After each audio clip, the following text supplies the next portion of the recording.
On February 5th, 1933, the new German Chancellor Adolf Hitler received a visitor.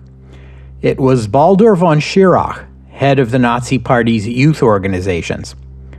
Chancellor Hitler, 5 days after moving into the chancellery, told Schirach, "We have power, and we're going to keep it. I'm never leaving here." Indeed, though few at the time would have predicted it, he remained chancellor until his death in 1945. Welcome to the history of the 20th century.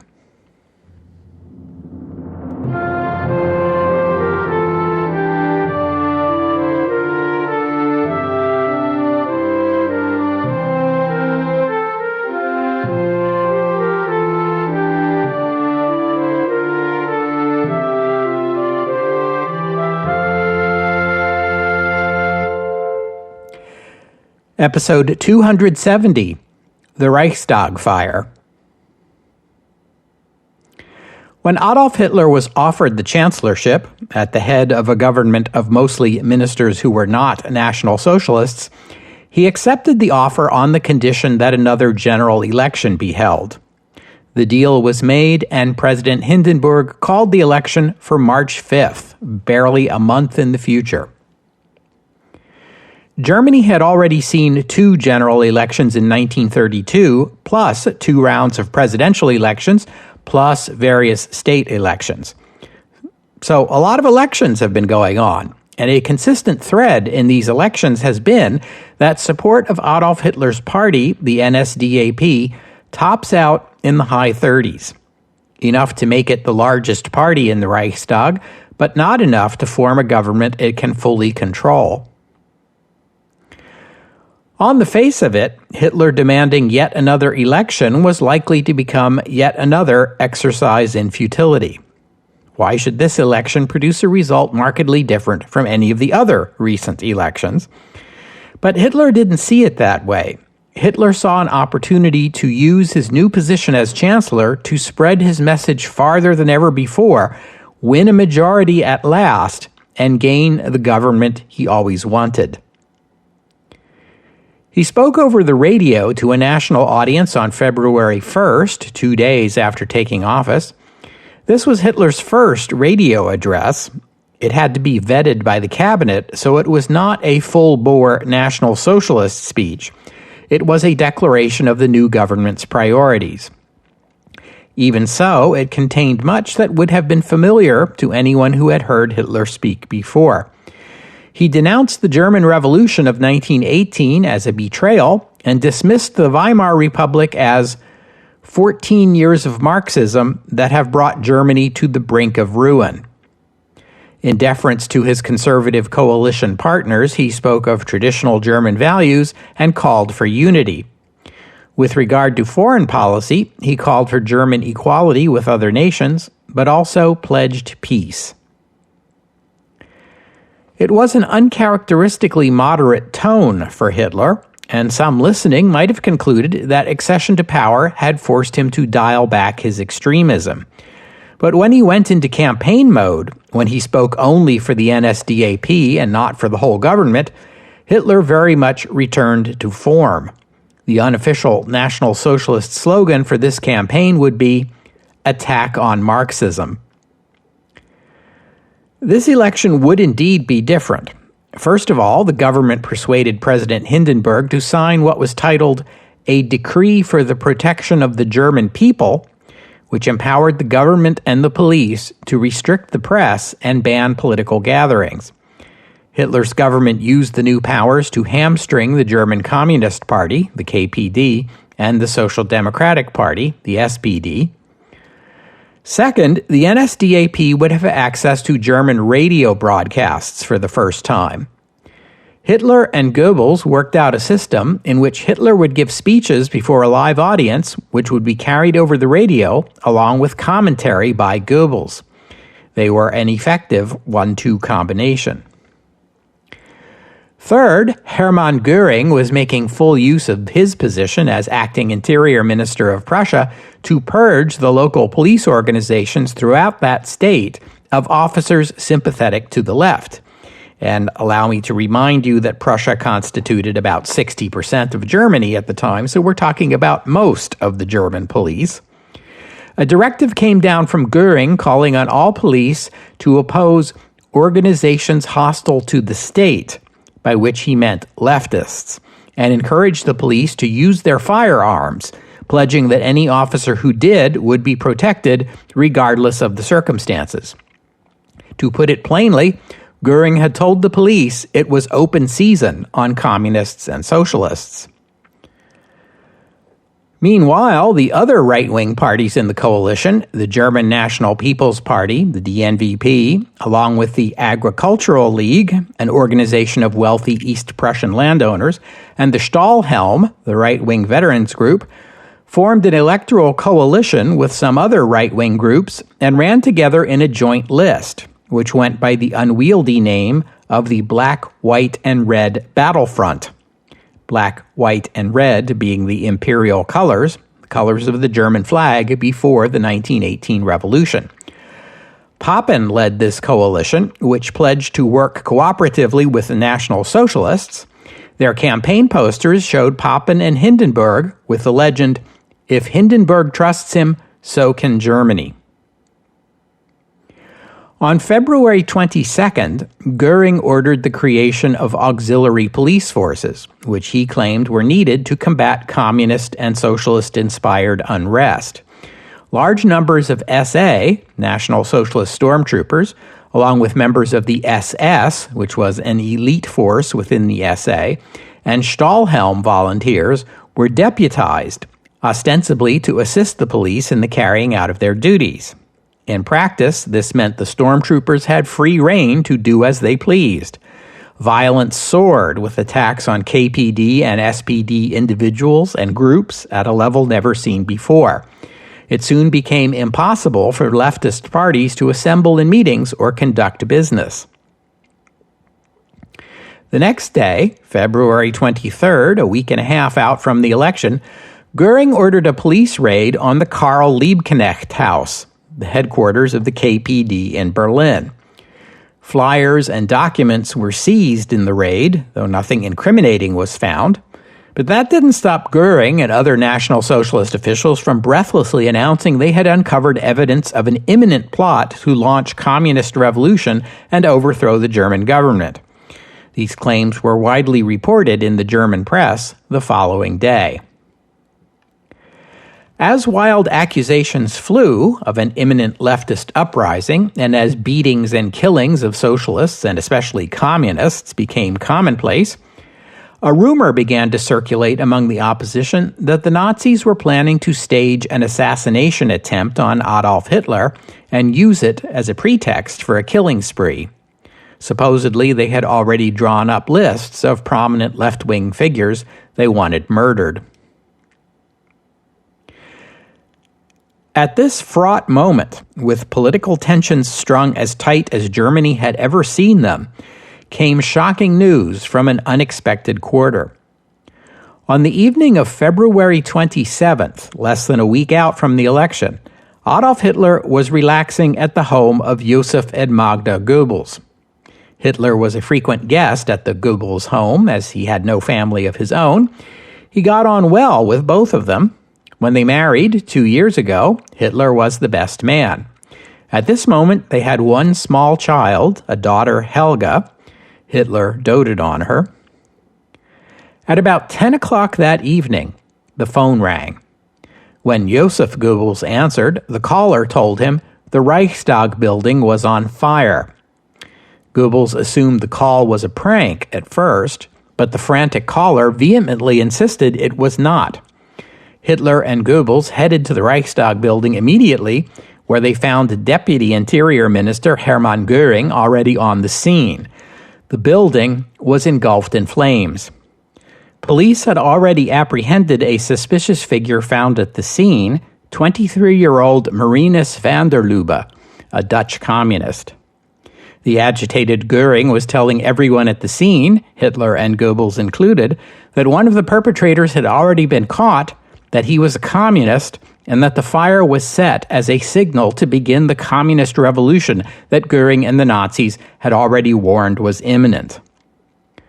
Hitler worked himself into a fury, shouting that every Communist Party leader should be shot on sight, that every communist deputy in the Reichstag should be hanged.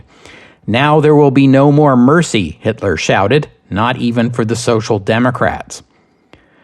When an official at the scene suggested to Hitler that the perpetrator, van der Lubbe, was perhaps no more than one unstable young man who acted alone, Hitler immediately rejected this possibility. This is a very clever, carefully planned matter. The criminals thought this through very carefully. But comrades, they have miscalculated, haven't they? In the morning, the cabinet met. Goering reported to the assembled ministers that it was impossible for a single person to have set the fire alone, and that the material seized during the police raid on the Karl Liebknecht house showed that communists were poised to begin a series of terrorist attacks that included setting fire to public buildings, poisoning sources of water and food, and taking hostage the wives and children of government ministers and other high-ranking officials. The cabinet spent the day drafting an emergency decree to present to President Hindenburg for his signature. The decree suspended the constitutional rights of freedom of speech, of the press, the right to assemble, the right to privacy in one's home, habeas corpus. I could go on. The only controversial provision was one proposed by Wilhelm Frick, the National Socialist Interior Minister. This permitted, in cases where a German state government was not taking necessary security measures, the German federal government to take control over that state government. Remember that the coalition agreement allowed the Nazis the position of federal interior minister, though that post had little power. It was the state interior ministries that controlled the police. Goering controlled the Prussian police. Frick's suggested provision would allow him to take control over police in the other states, suddenly making him much more powerful. This is unlikely to have been a coincidence. Anyway, the decree was approved by the cabinet and signed by the president that same day. It was officially titled Decree for the Protection of the People and the State, although most historians refer to it simply as the Reichstag Fire Decree. Hitler told the cabinet that the moment had arrived for a ruthless reckoning with KPD. He was not exaggerating. Even as the cabinet debated the terms of the draft decree, most of the Communist Party leadership were already in custody, including most of the party's deputies in the Reichstag. The rest were in hiding or fleeing the country. KPD newspapers were shut down.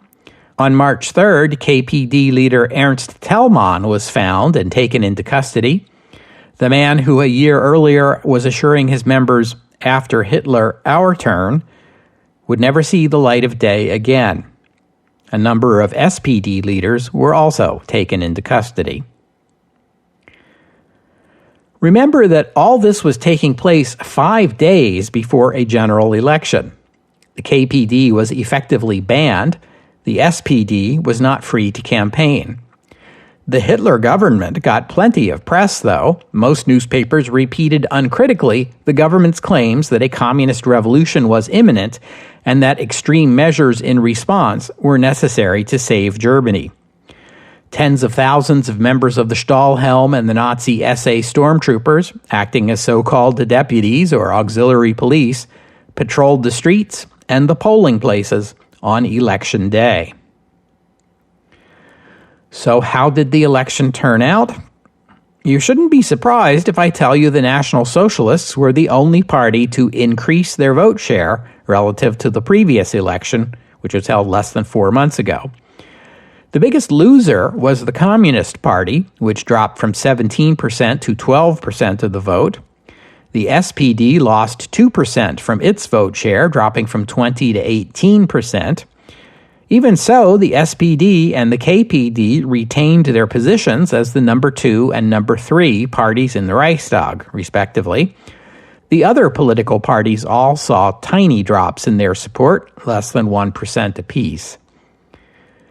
The NSDAP gained 11% to take 44% of the vote share. Nazi gains appear to have come from middle-class Germans who applauded the crackdown on the communists. Additionally, turnout was much higher in this election than in the previous one. It increased from 80% to 88%, and it appears that the voters who sat out the previous election but participated in this one broke heavily for the Nazis. But the remarkable thing about this election is not that the Nazis did well, it's that the other parties mostly hung on to their usual vote shares. Even the communists suffered only a modest loss. Hitler must have been disappointed that the majority he long sought eluded him once again, although he had the consolation of knowing that the NSDAP plus its coalition partner, the Black-White-Red Front, added up to a comfortable majority. Hitler's style of leadership changed immediately after the election. Before, he presided over cabinet meetings, but did not attempt to control them. In the very first cabinet meeting after the election, Hitler spoke of the election result as a revolution. He predicted the end of Marxism in Germany and called once again for an enabling law. The KPD would not stand in the way, Hitler told his ministers, because they will find themselves in detention. No one in the cabinet argued with him. Instead, they congratulated him on the election result. A few days later, Hitler persuaded the cabinet to create a new position, Minister for Popular Entertainment and Propaganda, and appoint to it Joseph Goebbels, who, at the age of 35, was unusually young for a cabinet post. The newly confident Hitler government also pressured the other German states to follow Prussia's lead and crack down not only on the communists, but the SPD as well, shuttering SPD offices and banning SPD newspapers for such treasonous acts as questioning whether the Reichstag Fire really was the beginning of a communist uprising. Nazi stormtroopers attacked SPD facilities and dragged SPD leaders off to join the communists in detention, where they were frequently beaten and tortured. The government and the SA quickly ran out of places to keep all their prisoners, and so they turned to an abandoned munitions factory just outside the town of Dachau in Bavaria, not far from Munich. The factory grounds were converted into a concentration camp to hold communists and other political prisoners. Administration of the camp was assigned to the SS, the special elite unit within the SA that since 1929 had been under the command of the now 32-year-old Heinrich Himmler, a faithful member of the Nazi Party since the Beer Hall Putsch of 1923. Under the administration of Himmler and the SS, Dachau would become the template for a system of hundreds of Nazi concentration camps spread across Europe in years to come. As in many of the other camps, prisoners entered under an iron gate that spelled out the slogan, Arbeit macht frei, a German saying that you could translate as, work shall set you free. Dachau was not a secret. Its creation was announced to the public on March 22nd, less than 3 weeks after the election, and the living conditions therein were widely publicized in German media. Germans were told that the inmates at the camp were dangerous radicals held in indefinite detention for the sake of public safety. Most Germans applauded these precautions. Those who didn't took Dachau as a warning. A commonly repeated saying in Germany went like this: Lieber Gott, mach mich stumm, dass ich nicht nach Dachau komm, which you might render in English as, Dearest God, strike me dumb, that I may not to Dachau come.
The first meeting of the new Reichstag was on March 21st.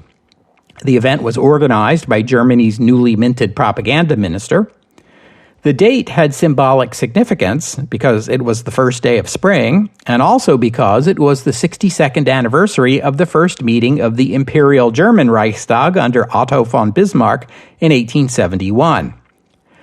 The choice of location also underscored the symbolic message that Germany was getting back to its imperial roots. Potsdam, just outside Berlin, former residence of the kings of Prussia and the German emperors. The day's ceremonies were carried live over German radio, beginning with church services for the deputies, either in Potsdam's Lutheran or Catholic churches. Hitler himself skipped both worship services. He used the morning instead to lay a wreath at the grave of Horst Wessel. Afterward, the Reichstag met in Potsdam's Garrison Church, except for the SPD deputies, who were boycotting the ceremony. President Hindenburg gave brief opening remarks, then the chancellor spoke. Hitler began on a negative note, decrying Germany's decay under the Weimar government. He went on to call for a national revival, then spent a good chunk of his speech praising Hindenburg and declaring that the president's marvelous life story was an inspiration to every German. After the speech, Hindenburg, dressed in his field marshal's uniform, shook hands with Hitler, who had forsaken his usual brown shirt for a formal black coat. Hitler bowed to Hindenburg as they shook hands, and the photograph of this moment appeared in newspapers across Germany, the venerable field marshal congratulating his dutiful minister. After the ceremonies were concluded, military and SA units paraded through the streets of Berlin. That night, after a torchlight procession, Hitler went to the opera to attend a performance of Richard Wagner's Die Meistersinger von Nürnberg. Anyone who heard the speech or saw that photograph, and most Germans did, one or the other or both, might have concluded that this was a new and more conciliatory Hitler. Hindenburg was by this time warming to his chancellor, no longer dismissing him as a Bohemian corporal. But anyone who thought that should have known better by the next day, the day Himmler announced the creation of the Dachau concentration camp, or the day after that when the Reichstag met in its first regular session, now at the Kroll Opera House, which was just across the square from the gutted Reichstag building. By the way, the Reichstag building will not be repaired or renovated until the 1960s. The Kroll Opera House will be the seat of the Reichstag until 1945. At that first session, Hitler's government introduced the Enabling Act he wanted. As you know, this is not the first time Hitler brought up this idea, but now, in this environment of national crisis, he had a good chance of getting it passed. As a reminder, the Enabling Act Hitler is calling for is a law that effectively delegates the Reichstag's power to make laws to the cabinet, including the power to enact laws contrary to the Constitution. As such, the Enabling Act is itself a constitutional amendment and therefore requires 2/3 approval in the Reichstag. That would be quite a hurdle, considering that in recent years German governments have struggled to get to a majority, but the quest for 2/3 approval got a big boost when none of the Communist Party's 81 delegates showed up for the session. That's because they were all in detention, in hiding, or in exile. The same was true of 26 out of the 120 SPD deputies. Then Reichstag President Hermann Göring gave the act a big boost by ruling that deputies who were absent without excuse would be counted as present for purposes of establishing a quorum. These 107 socialist and communist deputies who were not present because they were in custody were therefore treated as present for purposes of establishing the quorum and as abstentions when the act was voted on. With the NSDAP and its coalition partners certain to support the Enabling Act, and with those SPD deputies who had so far avoided arrest and who had run the gauntlet through the streets of Berlin, where they were harassed by swarms of brown shirts calling out Marxist swine as they arrived for the session, they were certain to vote against. In the hall where the Reichstag met hung a giant swastika flag. Never mind that this was supposed to be a parliament, not a party meeting. Adolf Hitler had shed his formal black coat and was back to his customary brown shirt. As he entered, the NSDAP bloc stood and offered him a triple Heil salute. Hitler gave a 2.5-hour speech in which he spoke again about the national decay Germany was experiencing and how it was the fault of the Marxists. Then he discussed the sad state of the German economy. He promised better returns for farmers, an end to unemployment, higher wages, higher exports, you name it, he promised it. He concluded with a call for the Enabling Act, saying the government could not do its work if it had to negotiate with the Reichstag every step of the way. After Hitler finished, the Reichstag adjourned for 2 hours so the various political parties could caucus in private and discuss the coming vote. The key voting bloc here was the Catholic Center Party. It and its partner, the Bavarian People's Party, controlled 91 seats, enough to make or break the act. One of the Center Party's policy priorities had been a concordat between Germany and the Vatican, that is, an agreement spelling out the legal position of the Catholic Church in Germany. Hitler himself was raised Catholic, although by this time I think we can safely call him a lapsed Catholic, and promised such an agreement to Ludwig Kaas, leader of the Center Party, and himself a Catholic priest. Kaas also asked for Hitler's assurance that the government would not use the special powers granted by the Enabling Act against Catholics, that Catholic churches and schools would be respected, along with the Center Party itself, as would the right of Catholics to practice their faith, and that Catholics would not be excluded from government employment. Hitler agreed to those terms orally and promised to send Kaas a letter spelling them out in writing. This letter was never sent, although Hitler's government did negotiate a concordat with the Vatican. Within the Center Party meeting, Kaas argued for his party to support the act. Taking the opposite side was former Chancellor Heinrich Brüning, who argued vociferously against supporting Hitler, telling his colleagues that it was better for their party to go down honorably than to support someone like Hitler, who in the end would destroy them anyway. He lost the debate, and the Center Party deputies voted to support Hitler. The dissident minority, including Brüning, would also publicly vote with the Nazis, despite their private reservations. When the Reichstag reconvened, more speeches followed. The only deputy to speak against the Enabling Act was Otto Wels, leader of the SPD. He told the Reichstag that after the attacks on his party, the arrests of its innocent members, and the destruction of party offices and equipment, no one should expect the SPD to support the government. You can take from us our freedom and our lives, he said, but not our honor. We pledge ourselves in this historic moment to the principles of humanity and justice, of freedom and of socialism. No enabling act can give you the power to destroy ideas that are eternal and indestructible. He ended his speech with a tribute to SPD members who had been assaulted and imprisoned by the Hitler government. Here he was interrupted by Nazi laughter. When the vote was taken, the Enabling Act passed 444 to 94. Only the deputies from the Social Democratic Party voted against it. The Enabling Act included a 4-year deadline, meaning it would expire in 1937. But it would be renewed then, and again in 1941. In principle, Germany was still governed by the Weimar Constitution and the Reichstag. In practice, the Reichstag would become nothing more than a venue for Nazi party rallies, and Germany's actual constitution would be the enabling act.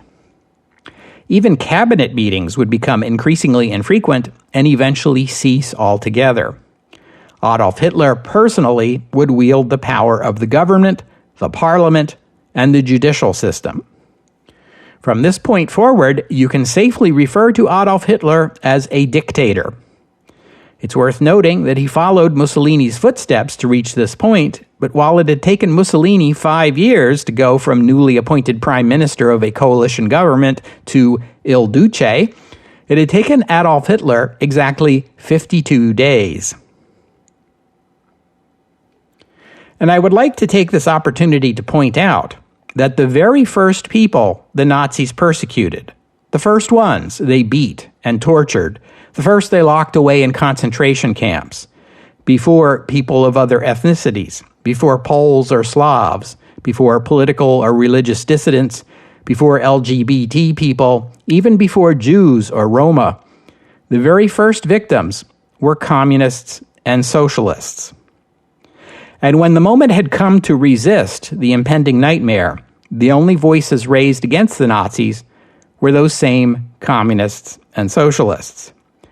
After Otto Wels, no one will ever denounce Adolf Hitler publicly and to his face again. This is something I hope you will keep in mind the next time you hear it said that the Nazis were actually socialists, because, hey, it's right there in the name. Leading German communists who escaped arrest fled to the Soviet Union. Many of them would later be purged by Stalin. As for the SPD, within 2 months, Interior Minister Frick would order the SPD dissolved and its assets seized. Germany's trade unions met a similar fate. All labor organizations were banned except those affiliated with the Nazi Party. In Nazi Germany, labor disputes will be resolved by government decree.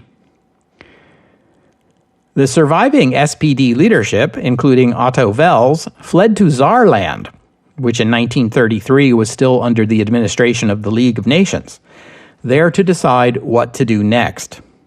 Some of them chose to return to Germany and resist the government by lawful means. They were all in custody or dead by the end of the year. Others, including Wels, chose to move to Prague and opposed Hitler from exile. There they established a new SPD newspaper, Neuer Vorwärts. In 1938, the Czechoslovak government, under German pressure, would expel them from its territory. Otto Wels died in Paris in September 1939.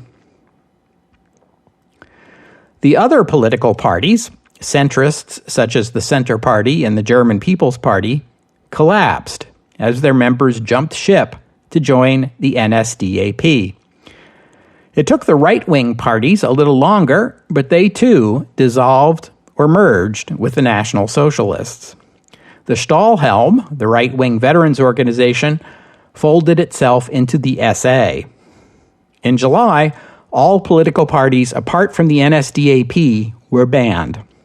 In November, another Reichstag election was held, this time on the Italian model, in which only the National Socialists submitted a list, and the public only voted yes or no. The party list won with 92% voter approval. Adolf Hitler at last had the Nazi majority he'd craved for so long.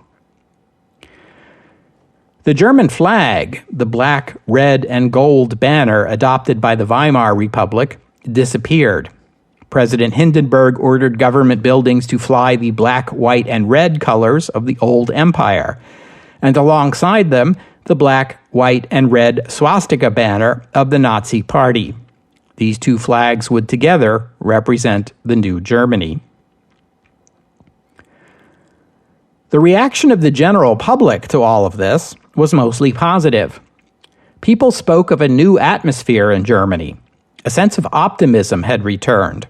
You could feel it in the air and see it in people's faces on the street, it was said. There was a mad rush to join the NSDAP. The party had had less than 1 million dues-paying members on the day Hitler became chancellor. In the next 3 months, 2 million more Germans signed up. So many that on May 1st, the party announced a temporary moratorium on new memberships because applications were flooding in faster than the staff could process them. This sudden rush to the Nazi Party can partly be explained as a consequence of Germany's high unemployment, though only partly. It didn't take Germans long to realize that party membership was the key to getting a job in government. A joke went around that the party initials, NSDAP, stood for Na, suchst du auch ein Püstchen? Which you could translate as, so you want a job too. Converts are always the worst, and these newly minted Nazi Party members didn't want anyone thinking their change of heart was anything less than totally sincere. So they soon made spectacles of themselves, flying party flags and wearing swastika lapel pins and greeting each other on the street with a raised arm and a hearty Heil Hitler instead of the more conventional Guten Morgen. In July 1933, Interior Minister Frick made the new greeting mandatory in German government offices. The rapid embrace of Nazism among the German public was appalling, even to the Nazis themselves. Now everyone is a Nazi, grumbled Propaganda Minister Joseph Goebbels. It makes me sick. German writer Erich Ebermeyer would later condemn this sudden shift in public attitude as the most shameful aspect of this era.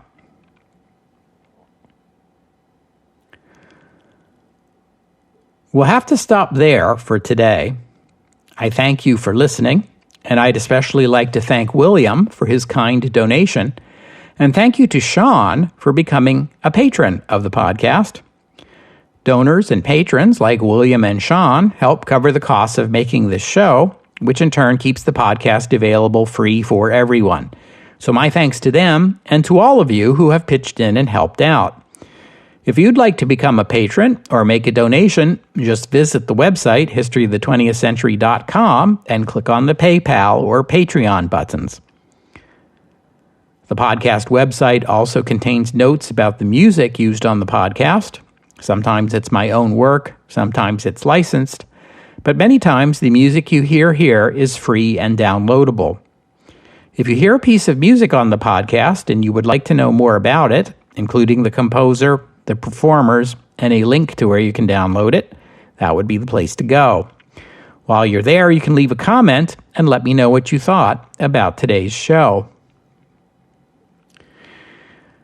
Next week is a bye week for the podcast, but I hope you'll join me in 2 weeks' time here on the History of the 20th Century as we step back from the narrative for a bit to contemplate the phenomenon of fascism. Much as it pains me to say this, fascism is the 20th century's unique contribution to political thought. So it behooves us to take some time to consider it carefully. And now that we have two major powers, Italy and Germany, under fascist rule, it seems like the right moment to do that. I'll be stepping out of the timeline a little because we also want to consider where fascism leads a nation, but I suspect most of you already know the answer to that one. We'll begin with the roots of fascism in 2 weeks' time, here on the History of the 20th Century.